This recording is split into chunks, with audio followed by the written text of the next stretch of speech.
Testing of Fuji Differential Pressure Transmitter. The unit has been set to a calibration range of input signal from 0 to 1000 millibar square root type.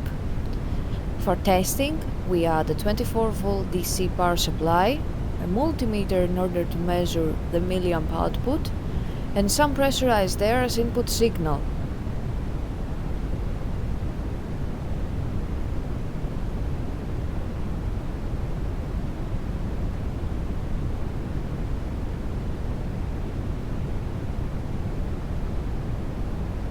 We manipulate the input signal and we see that the unit responds accordingly and outputs the full 4 to 20 milliamp output signal according to the range we have programmed into the transmitter.